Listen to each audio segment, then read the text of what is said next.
কর্মী, আমি আপনার দলের একজন নেতা, আমি আপনার দলের জন্য লড়ছি, আপনার দলের জন্য মারপিট করছি, আপনার দলের জন্য মুসলিম ভাইকে কেস দিচ্ছি, আপনার দলের জন্য মুসলমানদেরকে মারছি, সব করছি।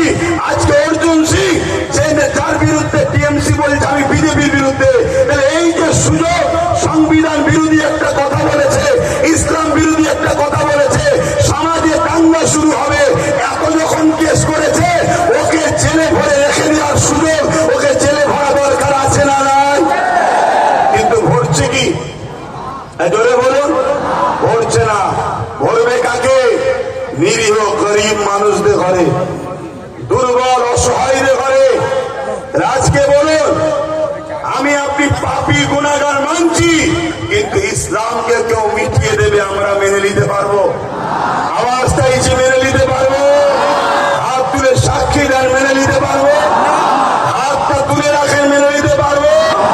একে অপরের পাশে দেখুন কেউ হাত তুলতে বাকি আছে কিনা, কারণ আমাদের মধ্যে কোনো মুনাফিক আছে কিনা দেখা দরকার আছে।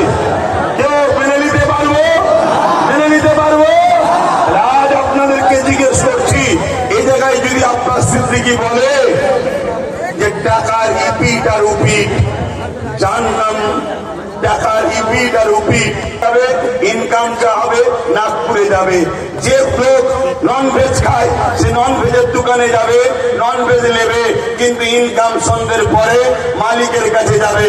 অতএব অন্য রাজ্যে বিজেপি যা করছে আমার রাজ্যে টিএমসি তাই করছে। অন্য রাজ্যে বিজেপি শাসিত রাজ্যে থানার মধ্যে পুলিশ দিয়ে মুসলিম যুবকদের পিটিয়ে মারা হচ্ছে, আমার রাজ্যে বারাইপুরেতে একদিনেতে দুটো মুসলিম ছেলেকে থানার মধ্যে পুলিশ দিয়ে পিটিয়ে মারা হয়েছে।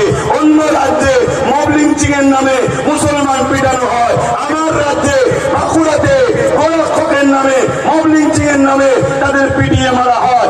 আমার কলকাতায় রিকশাওয়ালা গরিব মুসলমান তাকে মব লিঞ্চিং করে পিটানো হয়। অন্য রাজ্যে হিজাব বোরখা পরার জন্য তাকে বেইজ্জতি করা হয়, আমার রাজ্যে হিজাব পরে স্কুলে যাওয়ার জন্য সেই ছাত্রীকে স্কুল থেকে বার করা হয়।